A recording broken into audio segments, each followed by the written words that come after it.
दोस्तों 12 साल से एक मकान जो है खंडहर नुमा एक शमशान जगह पर होता है, जहाँ पर ना तो कोई आता था और ना तो कोई वहाँ पर जाता था। उस मकान जो है वो 12 12 साल से पूरी तरीके से वहाँ पर बंद पड़ा हुआ था। लेकिन अचानक से 12 साल के बाद एक औरत उसके अंदर आती है और आने के बाद वो चीखती है, रोती है और कहती है कि मेरी बेटी कहाँ है, मुझे लौटा दो। दोस्तों उसके बाद उसमें एक नर्स आती है और नर्स जब उसको रोता हुआ देखती है तो उसको एक ज़ोर का चाँटा उसके गाल पर मारती है और मारने के बाद उससे कहती है कि तुझे 12 साल के बाद अपनी बेटी की याद आई है। तभी वो कहती है कि तुम कौन हो? तो वो कहती है ये मत पूछो कि मैं कौन हूँ, लेकिन धिक्कार है तेरी जैसी माँ पर जिसने एक बेटी को जन्म तो दिया लेकिन उसके बाद इस घर में उसको छोड़ करके चली गई।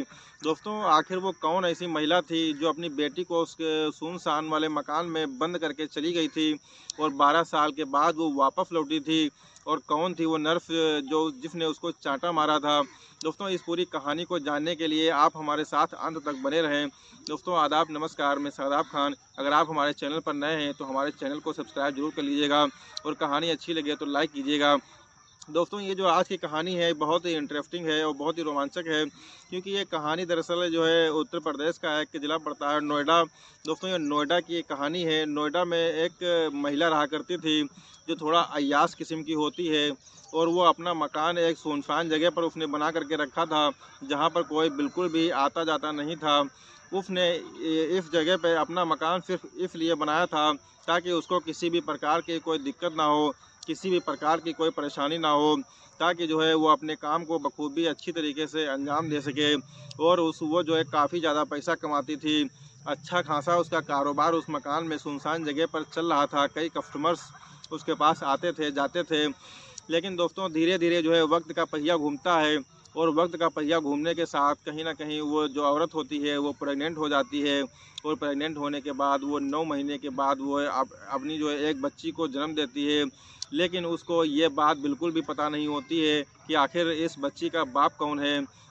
उसकी पैदाइश होने के बाद वो उसकी परवरिश करने लगती है, उसको पालने लगती है।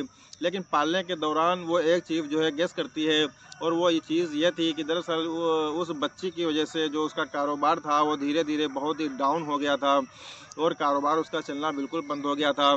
उसके जो यहाँ तक कि जो उसके घर का खाना खर्चा था वो भी उसको चलाना बहुत मुश्किल हो गया था, क्योंकि वो अपनी बच्ची की ही देखभाल में पूरा दिन लगा देती थी, जिसकी वजह से कोई कस्टमर उसके पास नहीं आ पाता था। अब वो बहुत ज़्यादा परेशान रहने रहने लगती है। जब उसके घर में खाना बनाने का, पकाने का कोई राशन भी नहीं बचता है, तब वो उसको जो है अपने एक दिन बहुत ही ज़्यादा कठिन फ़ैसला लेती है और अपनी बेटी को अपने ही उस सुनसान वाले मकान में बंद करके वो वहाँ से किसी दूसरे शहर रवाना हो जाती है, ताकि वो वहाँ पर अपनी आजीविका के साधन बना सके, कुछ पैसा कमा सके और उसके बाद वो वहाँ पर छोड़ जाती है।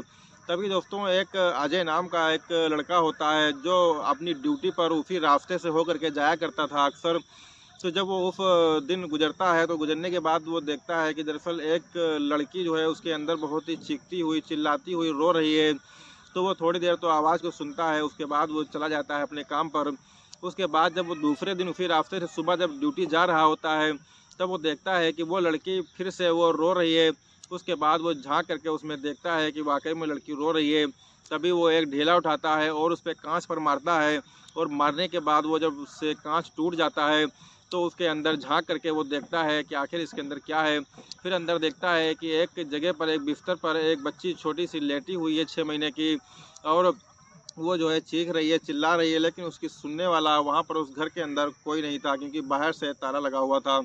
दोस्तों उसके बाद वो वहाँ से चला जाता है, लेकिन जब वो चला जाता है अपनी ड्यूटी पर और जब वहाँ पर ड्यूटी कर रहा होता है तो कहीं न कहीं उसको चैन बिल्कुल नहीं आता है और वो सोच में पड़ जाता है कि आखिर जो है उसके बारे में जानना चाहिए। दोस्तों जब वो शाम को ड्यूटी से वापस होता है तो ख़ासकर उसी रास्ते से वापस होता है और आ करके वो उसके अंदर घुस करके देखता है कि एक बच्ची जो 36 घंटों से तकरीबन रो रही थी, काफ़ी ज़्यादा वो परेशान हो गई थी। उसके बाद वो एक पुलिस को फ़ोन करता है और फ़ोन करने के बाद वहाँ पर मौके पर ही पुलिस पहुँच जाती है और पुलिस पहुँचने के बाद दोस्तों उसकी जान तो किसी तरीके से बच जाती है और पुलिस जो है उस अजय का बहुत ही शुक्रिया अदा करती है कि आपकी वजह से इस बच्चे की जान बच गई है। दोस्तों उसके बाद पुलिस उस बच्ची को लेकर के एक हॉस्पिटल जाती है और हॉस्पिटल में जो है छोड़ देते हैं वो लोग पुलिस वाले कि आप इनकी जो है अच्छी तरीके से देखभाल कीजिए, इनका ट्रीटमेंट कीजिए। दोस्तों उसके बाद उसका ट्रीटमेंट चलता रहता है। जो डॉक्टरों का पैनल होता है वो काफ़ी अच्छी तरीके से उस बच्ची की देखभाल करता है, उस बच्ची की जो है परवरिश करता है हॉस्पिटल के अंदर ही। और उसी जो पैनल होता है डॉक्टरों का, उसमें एक नर्स होती है जिसका नाम लवीना होता है। दोस्तों वो लवीना जो होती है वो उस बच्ची से खासकर बहुत ही ज़्यादा प्रेम करती थी, क्योंकि वो खुद एक अनाथ लड़की थी। तो जब उसको उसके बारे में पता चलता है कि ये भी अनाथ है, इसको कोई भी जानने वाला नहीं है, तो दोस्तों वो भी उससे कहीं न कहीं बहुत ज़्यादा प्यार करती थी और उससे बहुत ज़्यादा घुल मिल जाती है। वो अपनी ड्यूटी के दौरान उसका बहुत ही ख़ास ख़्याल रखा करती थी। इस तरीके से धीरे-धीरे वो रिकवर होने लगी थी, सही होने लगी थी और वक़्त ऐसे ही बीतता जाता है। एक दिन जब पूरी तरीके से वो रिकवर हो जाती है, तो दरअसल उसकी वो अपनी ड्यूटी से अपने घर चली जाती है, लेकिन उसको इस बात का बिल्कुल भी एहसास नहीं था कि आज ये डिस्चार्ज हो जाएगी।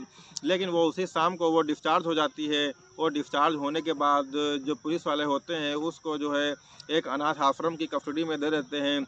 और दोबारा जब सुबह जब ड्यूटी करने के लिए वो आती है नर्स लवीना, तो वो जब देखती है कि वो बच्ची नहीं है, तो वहाँ के स्टाफ से वो इस बारे में जानकारी लेती है कि वो बच्ची कहाँ है। तो वो लोग स्टाफ वाले उसको पागल समझते हैं और कहते हैं कि कौन सी बच्ची, वो तुम्हारी बेटी नहीं है और तुम्हारी तो अभी शादी नहीं हुई है। तो वो कहती है कि हाँ हमारी शादी भी नहीं हुई है, लेकिन वो हमारी बच्ची ही की तरह है और उसको हम बच्ची ही की तरह मानते हैं। तभी वो पूछती है कि आखिर वो बच्ची कहाँ गई है, तो उसको बताया जाता है कि दरअसल एक अनाथ आश्रम में वो बच्ची गई है। उसके बाद वो वहाँ के मैनेजमेंट से उस अनाथ आश्रम के बारे में जानकारी लेती है और वहीं पर अनाथ आश्रम वो पहुँच जाती है। और अनाथ आश्रम पहुँचने के बाद वो वहाँ पर पूरी जो है लीगल तरीके से सारी कागज़ी कार्रवाई पूरी करके वो उसको हमेशा हमेशा के लिए जो है अपना जो अपने पास अपनी बेटी के रूप में ले लेती है और उसका बहुत ही अच्छी तरीके से लालन पालन करती है, पोषण करती है, खूब अच्छी तरीके से उसको पालती है और वक्त धीरे धीरे ऐसे ही बीतता रहता है। दोस्तों उसके बाद जब वो थोड़ी-सी बड़ी हो जाती है, यानी कि चलने-फिरने और बोलने के लायक हो जाती है, समझदारी थोड़ी आने लगती है उसके अंदर, तो उसका वो एडमिशन करा देती है लवीना। और एडमिशन कराने के बाद वो एक अच्छे स्कूल में पढ़ने के लिए जाया करती और अपने दोस्तों से घुल-मिल जाती है और अच्छी तरीके से अपनी जीवन व्यतीत करने लगती है। और वो शादी भी नहीं करती है उस बेटी के चक्कर में और जो है उसको बहुत ज़्यादा माना करती थी। इस तरीके से वक़्त जो है धीरे-धीरे आगे बढ़ता है। धीरे-धीरे जैसे ही जो है वो लड़की बड़ी होती जा रही थी, तो वो उसका नाम जो है रीना रख रख देती है और वो रीना धीरे-धीरे बड़ी होती है। तो एक दिन ऐसा होता है कि वो एक चीज़ गेस करती है स्कूल में कि सारे बच्चों के उसके पिताजी लेने आते हैं, लेकिन इसके तो कोई पिताजी हैं ही नहीं। उसके बाद ये जो है आती है घर पर और आने के बाद अपनी माँ से ये चीज़ पूछती है कि दरअसल हमारे पिताजी कौन हैं? तो उसके बाद वो भी कहीं न कहीं सोच में पड़ जाती हैं। लेकिन फिर उसको जो है बताती हैं कि दरअसल तुम्हारे पिता और तुम्हारी माँ मैं ही दोनों हूँ। दोस्तों उसके बाद जो है वो उस दिन तो उसको शांत करा देती हैं, लेकिन ये सवाल कहीं न कहीं उनके ज़हन में भी बहुत ज़्यादा बड़ा हो चला था और उनका मन जो है विचलित होने लगा था। उसके बाद वो इस चीज़ की तलाश में जुट जाती हैं कि आखिरकार इसके बाप का पता लगाया जा सके। उसके बाद वो पुलिस के पास जाती हैं और पूछती हैं कि दरअसल उस घर का मालिक कौन था, उस घर का मुखिया कौन था? तो वो पुलिस वाले बताते हैं कि इस घर की मालकिन जो है एक औरत थी और उसका कभी भी पता लगाया ही नहीं जा सका है अभी तक। उसके बाद वो जो है जब तक उस टाइम तकरीबन वो 8 साल की हो चुकी थी। दोस्तों उसके बाद जो है वो उस दिन के बाद से जो है बार-बार वो तकरीबन 4-5 सालों तक वो उसके दरवाज़े पर जाती थी ताकि जो है कोई इसके अंदर कभी तो मिल जाए, जिससे कि इसके पिता की जानकारी ली जा सके। दोस्तों इस तरीके से वक़्त जो है गुज़रता रहता है और वो हाई स्कूल भी उस टाइम रीना पास कर चुकी थी। उसके बाद एक दिन ऐसा होता है कि जब वो रोज़ उसके दर पर जाती थी उस घर पर, तो एक दिन ऐसा होता है कि उस घर के अंदर से एक औरत के रोने की, चीखने की आवाज़ें आ रही थीं। जब वो रोने चीखने की आवाज़ें सुनती है तो वो उस घर के अंदर प्रवेश करती है और प्रवेश करने के बाद वो सुनती है कि दरअसल एक महिला है जो रो रही है, चीख रही है और अपने घर की दीवारों से एक बात कह रही है कि कहाँ है हमारी बेटी, आखिरकार हमारी बेटी लौटा दो। दोस्तों तभी ये बात जब वो सुनती है नर्स, तो नर्स वो सुनने के बाद जा कर के उसको बहुत ही तेज़ का एक चाँटा गाल पर मारती है और मारने के बाद वो कहीं न कहीं जो औरत होती है वो उसकी तरफ देखती है, नर्स की तरफ, और कहती है कि आपने हमें चाँटा क्यों मारा है?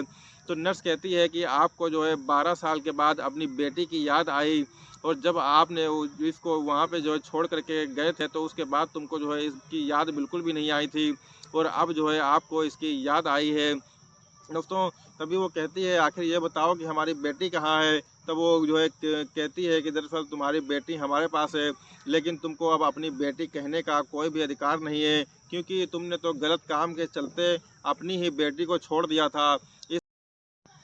इस खंडहर नुमा मकान में छोड़ कर के चली गई थी। उस टाइम तुमको उसकी याद बिल्कुल भी नहीं आई थी, और 12 साल के बाद आप अपनी बेटी को यहाँ पर ढूंढ रही हैं। उसके बाद वो बताती है कि दरअसल आपकी बेटी हमारे ही पास है और कोई भी दिक्कत की परेशानी की बात नहीं है, लेकिन उसका एक सवाल था, जिस सवाल के लिए मैं 4-5 सालों से इस घर के चक्कर लगा रही हूँ कि इस घर में कभी तो कोई मिल जाए जिससे कि मैं उसके पिता के बारे में पूछ सकूँ। तो वो पूछती है कि आखिरकार इसका पिता कौन है? तो वो कहती है कि मुझे इस बारे में बिल्कुल भी नहीं पता है कि इसका पिता कौन है। इस लड़की को हमने जन्म दिया, जन्म देने के बाद 6 महीने तक इसको पाला-पोसा, लेकिन इसको पालने-पोसने के दौरान दरअसल मेरा काम जो वो भी पूरी तरीके से बंद हो गया था। एक दिन ऐसा था कि जिसकी वजह से जो है मेरे घर पर राशन तक बिल्कुल भी नहीं बचा था कि मैं क्या खाती। उसके बाद मैंने ये गलत डिसीज़न लिया, गलत होने की वजह से गलत डिसीज़न लिया कि मैं अपनी बेटी को ही हमेशा के लिए यहाँ पर छोड़ कर के चली गई। लेकिन ये बात सुन कर के मुझे बहुत ही ज़्यादा खुशी हो रही है कि वो बेटी आपके पास है और आप उसकी अच्छी तरीके से परवरिश कर रही हैं, और जो है अच्छी तरीके से परवरिश कर रही हैं, उसको पढ़ा लिखा रही हैं। तो इसलिए हमें हमारे दिल को इस बात के लिए जो है सुकून मिला है, और मैं आपका शुक्रिया अदा करना चाहती हूँ। और आज के बाद मैं आपसे कभी भी नहीं मिलूँगी, और ना तो अपनी बेटी से मिलूँगी। और आपसे एक ही रिक्वेस्ट है कि आप उसका अच्छी तरीके से लालन पालन कीजिए, पोषण कीजिए, और किसी भी प्रकार की उसको कोई दिक्कत ना होने दीजिए। तभी दोस्तों वो उस घर को छोड़ कर के हमेशा हमेशा के लिए फिर से बाहर कहीं अपने काम पे लग जाती है, और वो नर्स अपने घर पर आ जाती है उस सवाल का जवाब लेकर के। दोस्तों उसके बाद जो है वो लड़की धीरे-धीरे बड़ी होती है और इंटर की पढ़ाई भी मुकम्मल कर लेती है। जब उसकी उम्र शादी की हो जाती है, तो वो नर्स जो होती है, क्योंकि उसने तो अपनी शादी की नहीं थी, तो इसलिए उसने जो है अपनी बेटी की शादी एक बहुत ही अच्छे ख़ानदान में, एक अच्छे घराने में जो उसकी शादी फ़िक्स कर दी थी। और शादी फ़िक्स करने के दौरान ही उस लड़की की ये डिमांड थी कि दरअसल मेरी माँ अकेली है, और इसलिए मेरी माँ भी मेरे मेरे साथ में रहेंगी। उसके बाद वो लड़का इस चीज़ को एक्सेप्ट कर लेता है, और एक्सेप्ट करने के बाद वो शादी के बाद उसकी माँ भी जो है हमेशा हमेशा के लिए जितनी भी ज़िंदगी उसकी बची थी नर्स की, वो भी उसके साथ में अपनी बेटी के साथ में ही बेटी के ससुराल में बिता देती है। दोस्तों ये कहानी थी आज की, जो बहुत ही वाक़ई में दिल को छूने वाली कहानी थी, बहुत ही इंटरेस्टिंग कहानी थी। दोस्तों इस कहानी के बारे में आपका क्या विचार है, आप कमेंट बॉक्स में ज़रूर लिखिएगा। दोस्तों इस कहानी से जो है आपको क्या सीख मिली, वो भी इस कमेंट बॉक्स में ज़रूर लिखिएगा। दोस्तों मिलते हैं एक नए दिन, एक नई कहानी के साथ, तब तक के लिए शब बख़ैर।